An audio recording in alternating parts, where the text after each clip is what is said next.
All right, Professor Loh, very nice talk to you. I think met you about 2 weeks ago in BMMT Berkeley mini math tournament.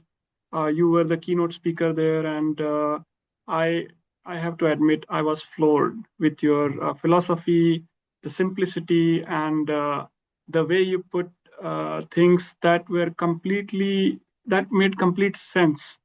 Uh, and You are university professor. You are professor in CMU, Carnegie Mellon University, in math department for a while now. I think you have coached international math Olympiad team, the US team, for 10 plus years and have got them to gold medal several times.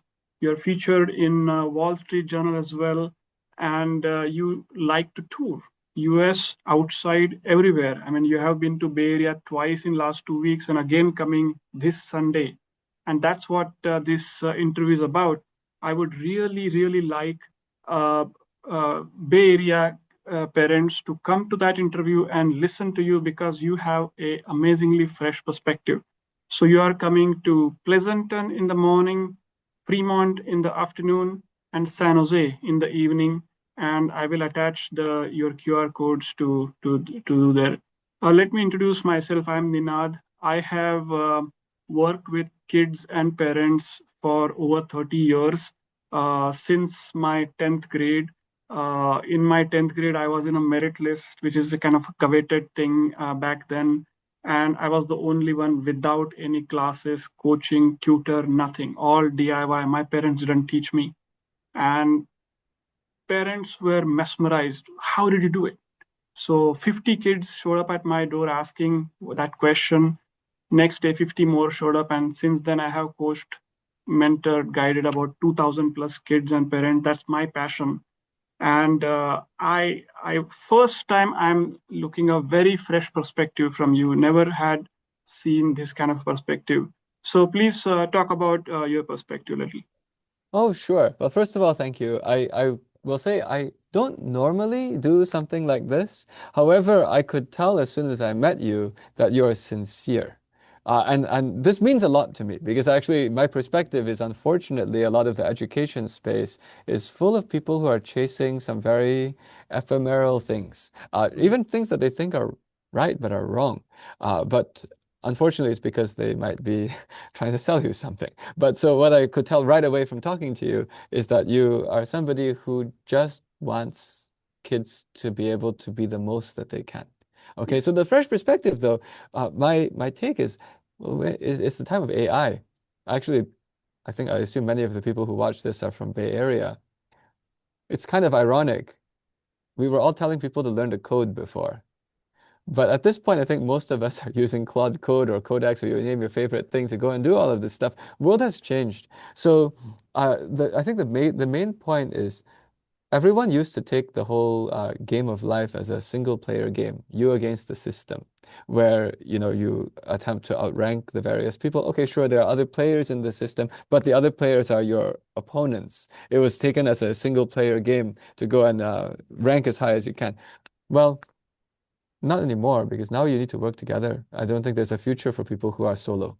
But if you want to work together, you got to have the characteristics that make other people want to team with you.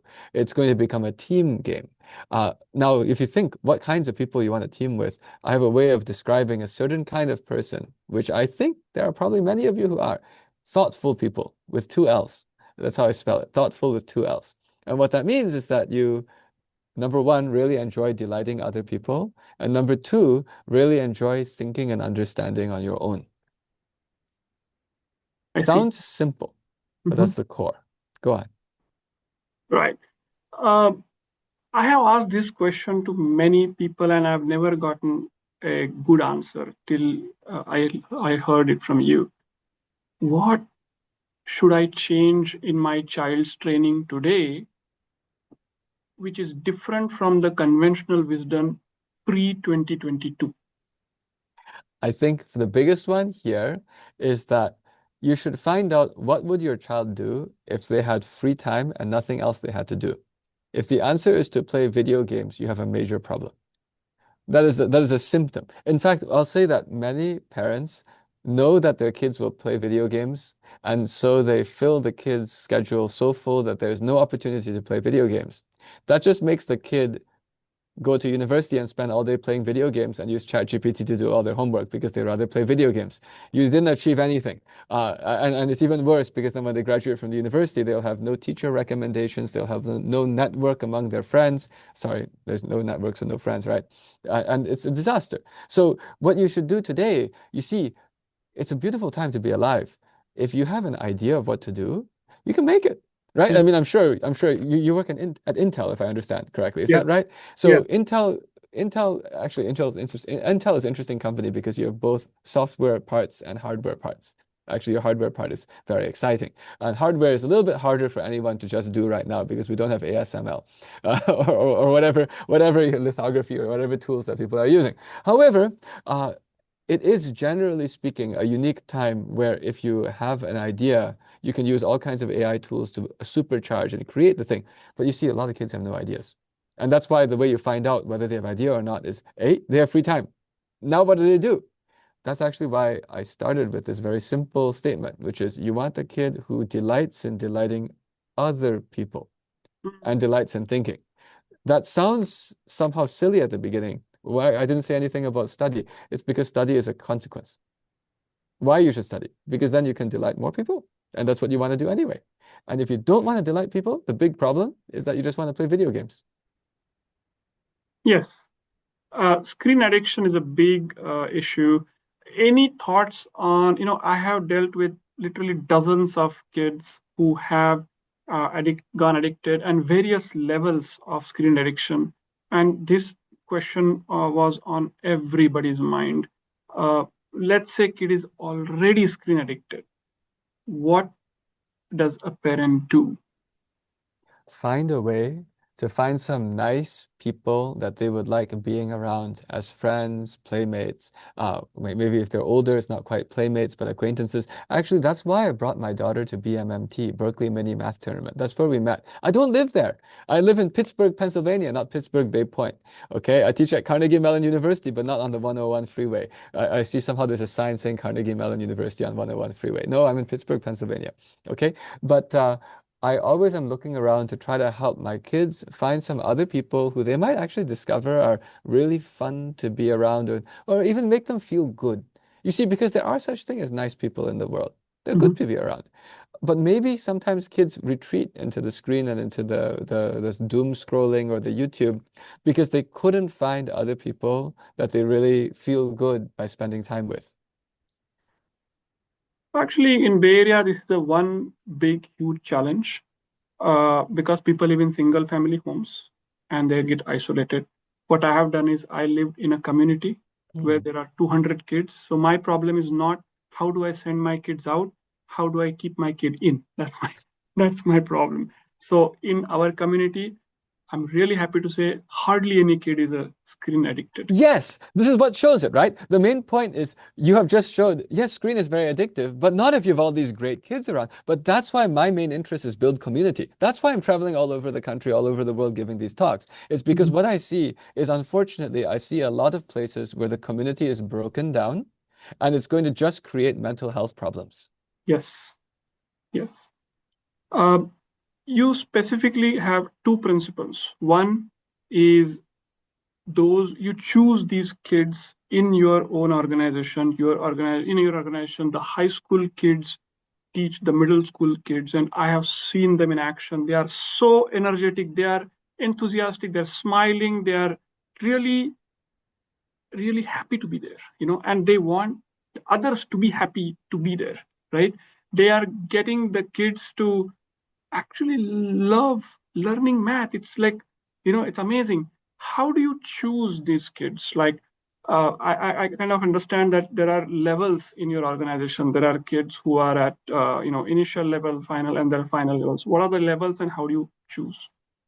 Yeah, I mean, similar to the reason why I met you, and in the course of just a few minutes, I concluded, oh, okay, I like talking to you. I like doing whatever, you seem like you're a guy who actually cares about people. I actually think that every single person on earth needs to learn the skill of how to assess whether or not the person they're talking to cares about anything other than themselves. It's just, assess whether, when you talk to someone, you can assess whether the person is a generous person. There are all these different ways of saying it. Some other people call these people givers.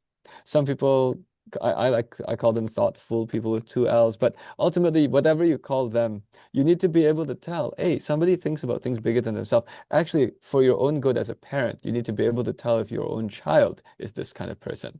As a parent, that's what I care about. I look at my kids' eyes. Mhm. I want to see, are these eyes narrowly focused on greedily getting more for themselves? Or is my kid a generous person? We are lucky enough that our family has more than one kid. We have three kids.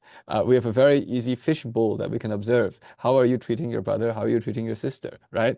Are you generous or are you fighting over things because you just want stuff? If my kid is greedy, I don't want them to be smart. I've actually had this conversation with one of my own kids before, where I said, if you're going to keep behaving this way to other people, if you treat other people this way, stop learning mathematics, stop learning computer science. People like this should be as stupid as possible. And we're Mm. serious. We're serious. Like, no, no, no, really, don't learn any more of this stuff. Let's talk about ethics. Let's spend some time seriously thinking about why you are the way you are. You can tell when you talk to the person, when you look at their eyes. Because people's eyes somehow reveal, you understand what I mean? Like some people kind Yeah. of shifty. Of course, if the person is older, like 40s, Mm. maybe they're a professional actor. But when you're talking to a kid, the Yeah. good news, oh, it's even better. We talk to kids who have spent enough time that they're very good at math. Turns out any kid who spent enough time to be that good at math did not spend enough time learning how to act and fool us. So that kid is kind of transparent. You can read through, right? And then you Yes. can find out, hey, this kid actually is motivated by a bigger, greater cause. Okay? And you can see it. You can just see it. Now, in our system, we do have some ranks for these high school students who are inside because we identify and then we'll actually teach them how to teach and we'll observe them. We'll see who actually shows up consistently to commitments they've said they'll do. And then we also see who really does have that joy of when they do something where they're teaching someone where their eyes do light up because they liked it. Because I'm sure that's why you teach too, right? Because you've Correct. told me this is not what you do for business. You're an Intel engineer. But why in the world would someone like you teach? It's because you want to, okay? Because you get some particular joy out of it. We can tell that. And then Yes. eventually the kids that we see this in and they keep teaching with us, then we say, okay, I trust you to be live streamable. That's the category. We call it live streamable. We trust you to go on our YouTube channel. Mhm. For the first two Sundays of every month during the school year, we have free live streams of people doing math. That's what that category means. It just means we trust you to go on there and interact with the outside world. I see. I see. Now, uh, the way you're describing, you have this large pool of kids, and you are kind of pruning them, and top of the pyramid, like whatever 30, 40 kids you have, or maybe hundreds of kids have gone through that top cream of yours. I'm asking you reverse problem, right? I have two kids. My younger one is really what you are talking about. He's a giver. He cares about things. My older one is like me, like I was maybe straight one track mind, right? Uh, I will admit to you, I was thinking this guy is actually doing the right thing. This guy is not, because he's focusing his attention so many places. Now, after meeting you, my opinion has reversed. Now, my question to you is, I don't have a choice of pulling this together. I have a kid. I have. How do I make him generous? How do I make him think about others? How do I make him less jealous? How do I make him less counting? Yeah. This is a great question. So, indeed, actually, what you brought up is something which is very counterintuitive, where people somehow sometimes thought that the more like a strategic guy is better, right? But my observation from working with all these kids is the generous kid, if it's truly generous and if they truly know how to think, they conclude naturally, then I'm going to work my butt off. Like what I observe is that there are lots of kids who are studying and the book is open, but they're not really studying because their brain is somewhere else. Yeah. And then there's other kids, other people, not just kids, who are so driven by trying to do something that they will They will work at 200% intensity. It's like running instead of walking. So that's why when I look for the generous, I'm looking for the generous and thinking, and they're generous because that's what makes them tick. That's great. Okay. Now, how to get other people to buy in and do this? Well, the first is to never tell them that you're bad, and never tell them you're permanently bad. Right? We never go and say, "Oh, you're permanently bad." Actually, what we do very differently from college admission is if you don't get in the first time you apply again next year. Right. This is by the way, I think the college admission single attempt thing is the source of mental health issues of, oh, I'm not good enough. Right? I'm not, you understand what I mean? There's all these Yeah. people who say, I tried and I failed. Hmm. No, it's just that you should try again, right? But unfortunately, college admission doesn't work this way. But so for us, if I'm dealing with a kid who doesn't have what I want, it's that, it's never too late to come in on this. But I also will then appeal to like the other kid you mentioned who's strategic and all that. Actually, the way I give these talks, I'm explaining to the strategic people why the optimal strategy is to be generous. Fine, even if you're a self-centered strategic person, I can explain to you why your strategy is going to just absolutely fail because AI is going to be able to do all those things that you're training yourself to do. Actually, I was just on a call. I was late for this because I was just on a call with someone else explaining the way that I make innovations in this world of education is by understanding what people actually need. In fact, I mean, you guys in Bay Area definitely know this. Building a technology to solve a problem that's not really a problem is not a good way to make a startup. There's something called product market fit, right? But Mhm. unfortunately, if you just have very good engineer who does not understand people, it's a very bad way to make a startup because the engineer will make a thing that solves the engineer's biggest pain point. And then when they finally build the product, the engineer finds out just how special of a person they are and how unique of a person they are. Because although it is the best product in the world, in their own opinion, they have one customer, which is called themselves, right? But then this whole thing of, oh yeah, we live in this world where you can AI amplify, you can create anything you want to create. Then you need to understand other people. That's Right. empathy. So I'm explaining like I love actually interacting with people who may be a bit narrow. I mean, many of us were started that way with our technical journey. I'll say I was like that. The first product I made didn't work because I thought I understood what everyone else wanted. And then I said, oh, I'm not a genius. I cannot understand humanity from first principles like physics. You got to talk to people. Hmm. And then at that point, how you get them to talk to you? Oh, then you have to be somebody that they want to talk to in the first place. I need to have some value that I'm generally creating. Okay, let's just go this way. So I would love to help to bring those people into the fold.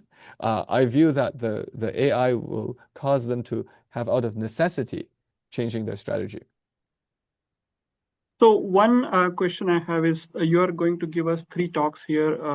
Thanks for spanning the whole Bay Area. I mean, at least the East Bay and the South Bay side.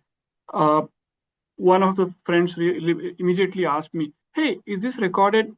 Meaning she doesn't want to come there. Why should people actually come there to see you in person instead of just seeing your recording? Because there are plenty of YouTube videos of you as well. And you know, Well, the major reason to come is to not only see me, but to see the rest of the crowd. ah, And also, for all you know, if there are things that you resonate with and you realize, hey, I like this, and you see across the room someone else nodding after the talk, go get them. I actually give these talks with a goal of networking every community that I go into. There are hmm, people like you who come up at the end of the talk and say, you really like this.